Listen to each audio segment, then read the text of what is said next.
부활의 생명력이 넘쳐나는 힘있는 찬양 감사합니다. 우리 앞서 이야기했지만 다시 한번 인사하겠습니다. 예수께서 부활하셨습니다. 당신도 부활의 주역입니다. 네. 여러분, 부활하면 근데 어떤 그림이 그려지십니까? 보통 사람이 죽으면 이 몹쓸 몸뚱이는 이제 땅에 묻고 네 예쁜 영혼만 속 빠져나가서 그 천국 가는 게 아닌가. 그 영혼이 저 구름 위에서 천사들하고 둥둥 떠다니면서 그렇게 살아가는 게 부활 아닌가. 여러분 좀 뭐 그럴싸하게 보이기도 하죠. 또 대체로 그렇게 생각합니다. 근데 죄송하지만 이건 성경이 말하는 부활이 아닙니다. 이건 우리의 고전 전례적인 어떤 그 생각이나 또는 그리스의 철학자들이 그렇게 이야기한 영혼 불멸이라는 것입니다. 그 사람들은 몸은 영혼을 가두는 감옥이고 이제 죽어서 그 몸을 벗어던져야 우리 영혼이 자유로워진다. 그렇게 생각했습니다. 하지만 우리 하나님은 그렇게 말씀하지 않습니다.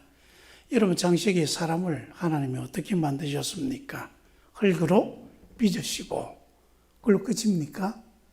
그 코에 생기를 불어 넣으시니 사람이 살아있는 영적인 존재가 되었다. 생명이 되었다. 그렇게 말씀하고 있습니다.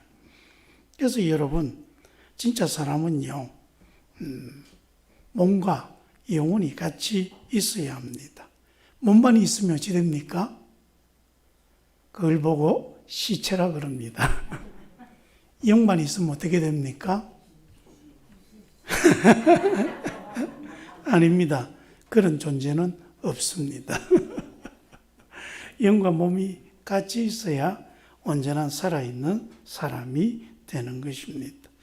그래서 여러분, 하나님께서 우리를 이렇게 영과 혼이 함께 있는 존재로 만드셨다.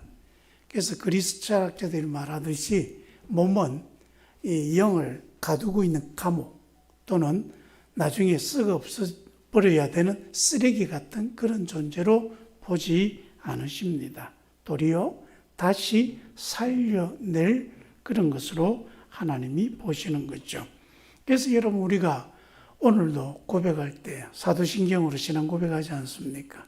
근데 사실 사도신경으로 신앙 고백할 때 우리 다 눈 감고 내가 지금 사도신경을 외나 못 외우나 그 테스트 하는데 실은요, 눈 뜨고 해야 됩니다. 왜냐하면 이게 내 신앙입니다. 그걸 내 옆에 있는 사람들에게 또 세상 사람들에게 그걸 내가 선포하는 겁니다. 자, 내 신앙이 이런 겁니다 하고 옆 사람한테 이야기해 주는 거예요.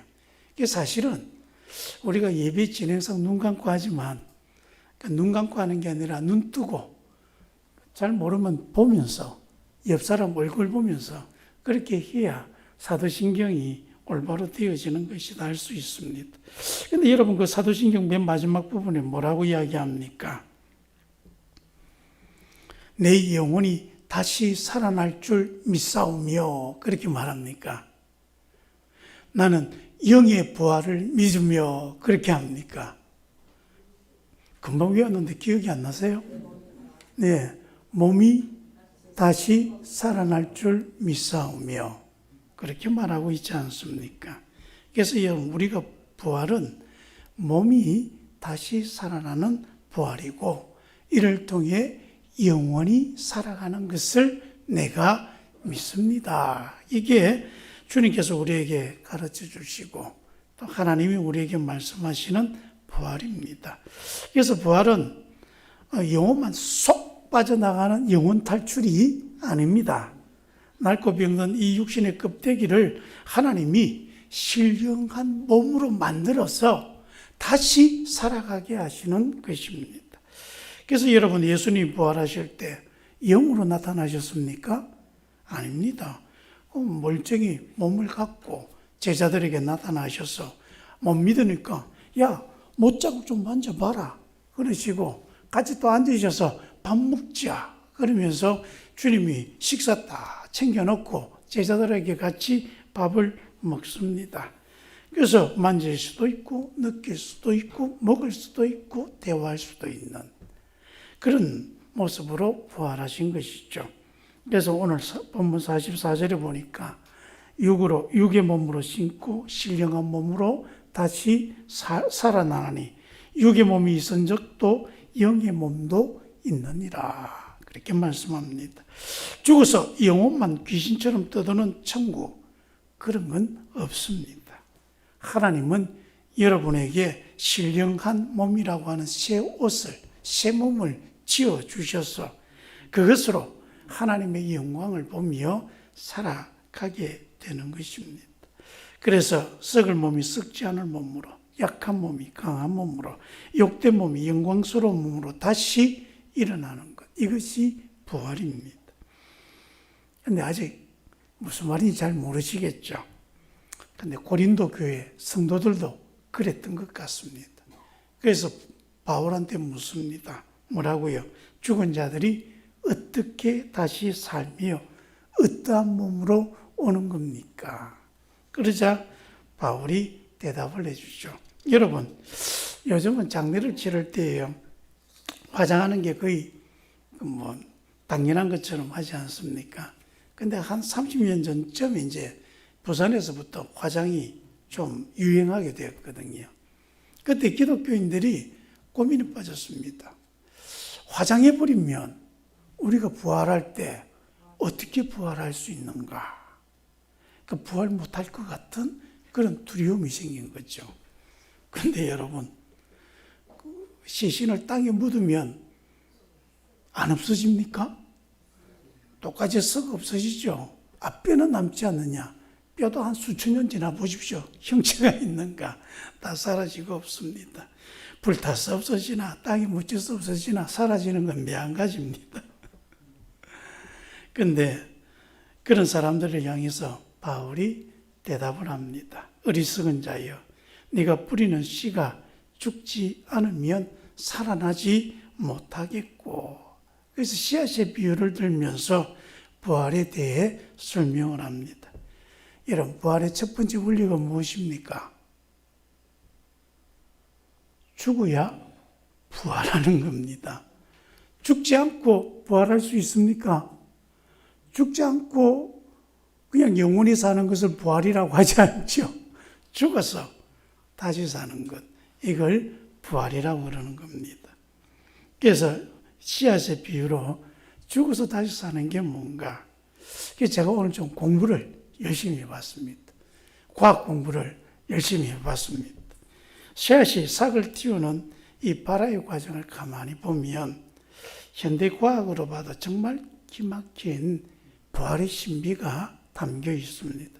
먼저 씨앗이 땅에 들어가면요, 가장 먼저 하는 일이 흡수라는 겁니다. 땅 속에 있는 물을 막 빨아들여요. 그래서 빨아들여가지고 그렇게 하다 보면 막 이것이 이제 씨앗의 부피가 자꾸 2배, 3배 팽창합니다. 막 이렇게 팽창하기 시작하면 그 속에 씨앗 속에 원래 있었던 효소라고 하는 게 툭 튀어나옵니다. 그리고요, 얘들이 하는 일이 뭐냐 하면 자기 몸속에 소중하게 갈무리해 뒀던 녹말과 단백질을 분해하기 시작합니다. 자기가 가진 것을 다 녹여서 액체로 만드는 것입니다. 만들어서 뭐 하게요? 네, 이제 막 태어날 세상에게 이것을 영양분으로 주려고 하는 것입니다. 자기를 녹여서 남을 살리는 이 철저한 자기 희생이 없으면 싹은 절대로 나질 않습니다. 그리고 이제 시간이 지나서 결정적인 순간이 되면요, 안에서 생명의 에너지가 꽉 차오르기 시작하고, 그렇게 막 생명의 에너지가 꽉 차기 시작하면 그 단단했던 껍질이 팍 하면서 끼어집니다. 그리고 그 속에서 뭔가 툭 튀어나오는 거죠. 이걸 과학용어로 종피 파열이라고 합니다. 현상적으로 보면요, 이제 저 씨앗 망했네. 이제 다 터져버려가지고 이제 망가져 버렸네. 근데 이 껍질이 찢어져야 그 틈으로 배아라고 하는 게 그 진짜 그 생명을 몸을 내미는 그것이 이렇게 쑥 나오는 겁니다. 그 낡은 껍질에는 감옥이 부서지고요. 그 속으로 하늘을 향해 뻗어가는 새로운 생명이 줄기를 내서 막 피어오르는 것입니다. 그리고 이제 그 마지막으로 씨앗은 그걸로 끝나는 게 아니라 엄청난 호흡을 하기 시작합니다. 막 공기를 막 빨아들여요. 그러면서 이걸 이제 그 산소를 어디에 줘요? 그 이제 틔워지려는 그 싹에게 막 공급하는 겁니다. 이걸 세포호흡이라고 합니다. 그래서 겉으로 보기에는 땅속에서 이 씨앗이 가만히 썩어가는 것처럼 보이는데 실은 그 안에 눈에 보이지 않는 우주적인 폭발이 일어나고 있는 것입니다. 그래서 썩어질 씨앗의 형체는 사라지고 전혀 다른 차원의 그런 푸른 생명체, 그 싹이 딱 흙을 뚫고 튀어나와서 그런 탈바꿈이 일어나는 것입니다. 여러분, 이렇게 옛 몸이 무너져서 새 몸이 나오는 것, 이게 부활입니다. 그래서 여러분, 부활을 하려면 씨앗의 원래 행체가요 완전히 해체되어져야 그 다음 꽃을 띄울 수 있는 그런 식물로 자라나는 것입니다. 하나님이 만드신 자연의 법칙 가만히 살펴보면 그 속에 우리가 본래 잘 깨달았지 못했지만 그 안에도 보면 부활의 그 하나님의 계획이 다 숨어 있는 것입니다. 식물도 이런데 하나님이 목숨 바쳐 사랑해서 구원해 주신 우리 생명은 어떻겠습니까? 여러분, 우리의 부활은 더 멋지고 더 아름답지 않겠습니까? 낡은 육신의 껍질이 벗겨지면요, 우리는 상상 못할 신령한 에너지가 우리 몸으로 확 들어오면서 그것을 통해 하늘의 형상으로 우리 몸이 바뀌어져 가는 것입니다. 세상 사람들은 죽음을 끝이라고 합니다. 이제 망했다 그럽니다. 그래서 죽음 앞에서 벌벌 떱니다. 어떻게 하든 안 죽을까? 어떻게 하면 조금이라도 오래 살까? 그래서 별의별 짓을 다 합니다. 그런데 부활을 믿는 우리에게 죽음은 무엇입니까? 죽음은 부활이라고 하는 찬란한 꽃을 피우기 위해서 반드시 거쳐야 할 영광스러운 탈바꿈의 시간입니다. 낡은 옷을 벗어던지고 하늘에 새 옷을 갈아입는 복된 과정인 것입니다. 부활은 죽어서 다시 사는 것입니다. 죽어야 부활합니다. 죽어야 영광의 형체를 입습니다. 여러분, 우리 예수님 보십시오. 예수님이 십자가에서 적당히 기절했다가 다시 깨어나셨습니까? 아닙니다. 몸과 그 몸에 있는 모든 피, 물까지 다 쏟으시고 그래서 완전히 죽으셨습니다. 완전히 죽은 그 몸을 무덤에 장사하였고 사흘 만에 다시 부활하신 것입니다. 그러나 여러분, 우리는 죽음이 두려운 게 아닙니다. 우리 그리스도인들에게는 죽음은 생명의 마침표가 아니라 다음 페이지로 넘어가기 위한 쉼표에 불과하다. 우리가 이 사실을 잘 알아야 합니다. 듣고 보니 그럴듯하죠, 그죠?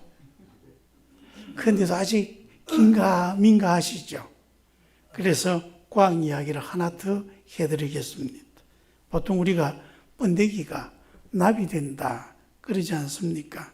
그냥 번데기 속에서 나비가 옷만 갈아입고 나오는 것 같은데 천만의 말씀입니다. 현미경으로 그 속을 여러분 세세하게 들여다보면요, 번데기 속에 아주 엄청난 비밀이 있습니다. 그 속에 가만히 보면 단순히 변화되는 게 아니라 처절한 죽음과 경이로운 재창조가 일어나는 현장입니다. 먼저 번데기는요, 자기를 완전히 녹여버리는 철저한 죽음을 선택합니다. 번데기가 고추 속에 딱 들어가면 번데기 몸 안에 있는 특수한 효소가 몸에서 팍 뿜어져 나옵니다. 그러면서 그 효소가 씨앗과 똑같이요, 자기 몸을 녹이기 시작합니다. 그래서 자기 몸을 완전히 녹여버렸어.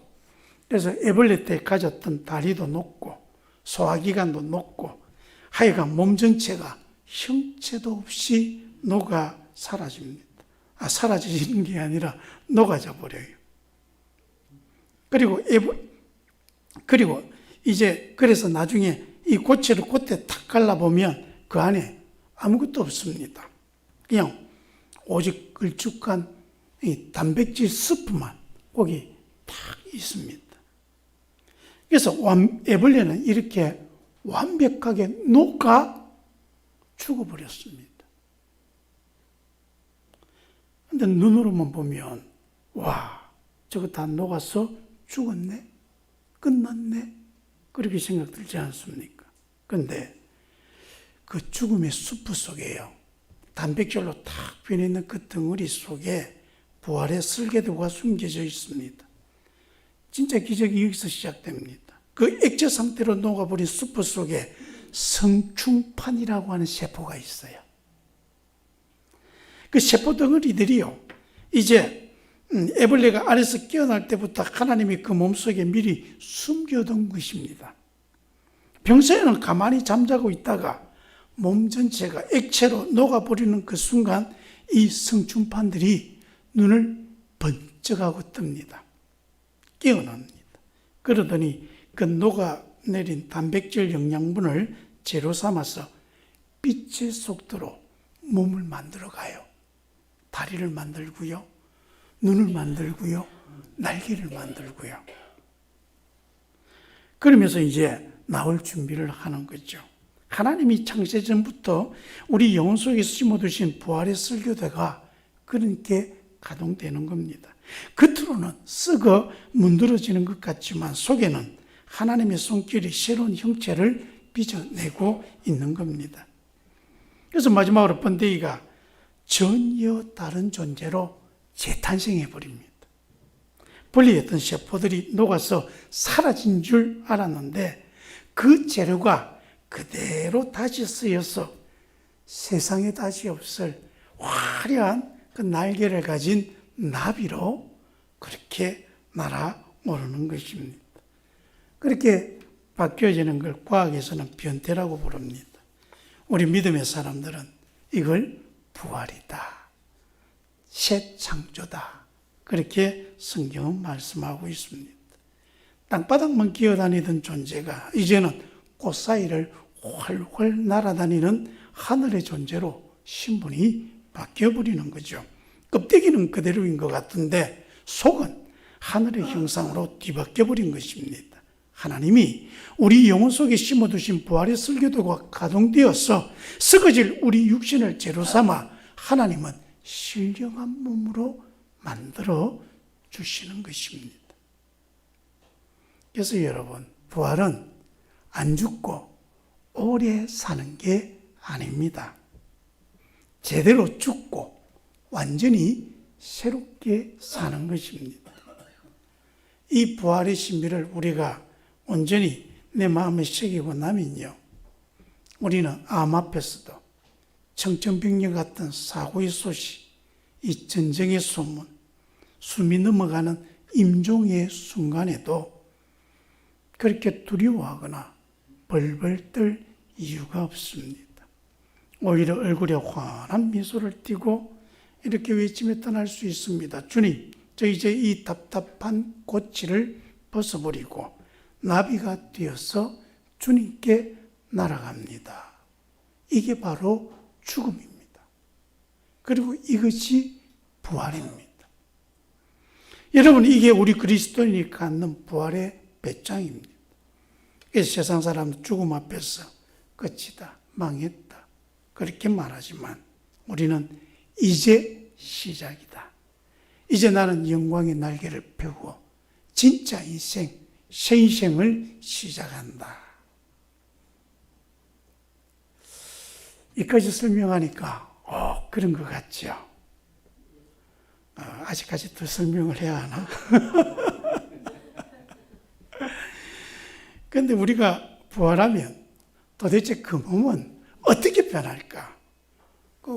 번데기는 변해서 나비가 되고 씨앗은 변해서 싹이 틔우고, 그럼 우리 이 육체는 죽으면 어떻게 변화가 되어서 새로운 모습으로 탄생할 것인가? 궁금하십니까? 예, 우리 박경복 권사님에게만 제가 설명드릴게요. 다른 분들은 별로 궁금하지 않은 것 같아서. 궁금하십니까? 네. 예수님께서 오늘 본문의 말씀 38절에 이렇게 말합니다. 하나님이 그 뜻대로 그에게 형체를 주시되 각 종자에게 그 형체를 주시느니라. 그러면서 뭐라고 쭉 설명합니까? 굉장히 구구절절 말하죠. 사람의 육체가 있고 짐승의 육체가 있고 새와 물고기의 육체가 다 다르다. 해의 영광이 다르고 달의 영광이 다르다. 이야기하다 보니까 무슨 소린가 싶은데, 간단하게 이야기하면 모든 생명들은 그 환경에 맞게 살아갈 그 몸을 하나님이 주셨다라고 하는 설명입니다. 그럼 부활한 우리는 어디서 삽니까? 하나님 곁에서 하나님 영광 보며 하나님의 영광을 위해 살아가지 않습니까? 그렇다면 우리 부활한 몸은 어떻게 되게요? 천국에서 하나님 영광 보며 살아가기에 아주 적합한 모습으로 그렇게 변화된다라고 말씀하는 거죠. 완벽하게 업그레이드된 모습으로 우리가 천국에서 떵떵거리며 살 수 있도록 하나님이 그리해 주신다는 것입니다. 그랬더니 한 나이 많은 권사님이요, 예전에 있던 교회에서 저보고, 목사님, 내가 그럼 한 살이라도 빨리 죽을까? 그러시는 거예요. 왜요? 내 지금 꼬부랑 할머니로 해서 부활하면 또 그렇게 꼬부랑 할머니로 부활해서 살아가면 어쩌노? 차라리 조금이라도 젊을 때 가야 천국에서 좀 힘 좀 쓰며 살지 않겠나? 그래 말씀하셨어. 참 기발한 생각이다. 근데 그렇지 않습니다. 예수님께서요, 부활한 우리의 모습이 어떨지 직접 말씀하신 내용이 있습니다. 마태복음 22장 30절에 부활 때에는 장가도 아니가고 시집도 아니가고 우리가 하늘에 있는 천사와 같으리라, 그렇게 말씀하십니다. 여러분, 우리가 천사와 같이 변한다는 겁니다. 이게 그냥 예뻐지는 수준이 아닙니다. 하나님이 설계도를 만드셨는데 이 설계도는 정말 완벽하고 멋진 것이죠. 성경은 이것을 신령한 몸을 입는다, 그렇게 설명합니다. 여러분, 그래서 지금 내 몸이 좀 약하다고, 장애가 있다고, 또 나이가 많아 늙었다고, 세월의 무게에 짓눌려 있다고 낙심하지 마십시오. 지금 그건 씨앗 상태에서 점점 어째요? 녹아가고 있는 상태입니다. 그런데 이 씨앗이 터지는 날, 여러분은 저 하늘의 천사보다 더 멋진 모습으로 하나님 앞에 서게 될 줄 믿습니다. 우리가 이 부활의 믿음을 가지면 지금 내가 살아가는 삶의 방식이 달라집니다. 요한복음 11장, 예수님이 나사로를 살리러 가셨을 때 그 여동생 마르다가 와서 이렇게 말합니다. 마지막 날 부활 때 내가 다시 살아날 줄 믿습니다. 그래서 예수님이 하시는 대답이 아니다. 마르다야, 나는 부활이요 생명이다. 나를 믿는 자는 죽어도 살겠고 살아서 믿는 자는 영원히 죽지 아니한다. 여러분, 이게 무슨 뜻입니까? 부활은 현재 진행형이라는 것입니다. 이미 우리 안에 예수의 생명이 있습니다. 그렇다면 우리는 이미 부활의 씨앗을 품은 사람으로 계속 부활의 과정을 향해 나아가는 것입니다. 그러니 우리가 살아가고 있는 것은 죽는 것이 아니라, 나 죽어간다가 아니라 나는 부활하고 있다. 종교개혁자 마틴 루터라고 하는 분이 있습니다. 이분 이름은 좀 들어보셨죠? 루터.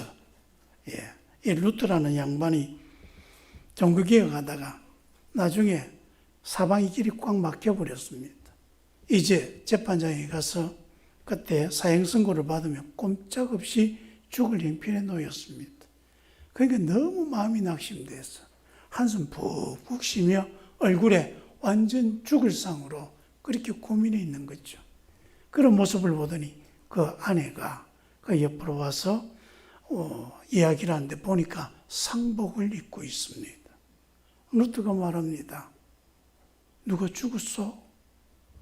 그러자 그 부인이 하는 말이 하나님이 죽으셨나 봅니다. 아니 왜?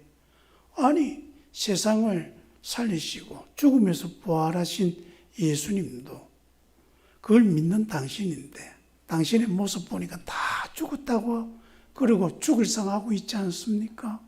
그러니 하나님이 죽으신 게 분명합니다. 정신이 번쩍 든 거죠. 그래서 이제 그때 루트가 독일 사람이거든요.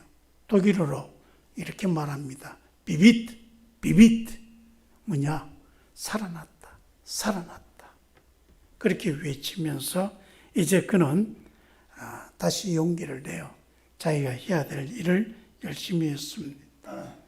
여러분의 삶에 무덤 같은 문제가 있습니까? 경제적인 무덤, 자녀 문제의 무덤, 질병의 무덤, 취업의 무덤, 그 무덤 앞에서 울고만 있지 마시기 바랍니다. 도리어 그 자리에 부활의 주님을 선포하시기 바랍니다.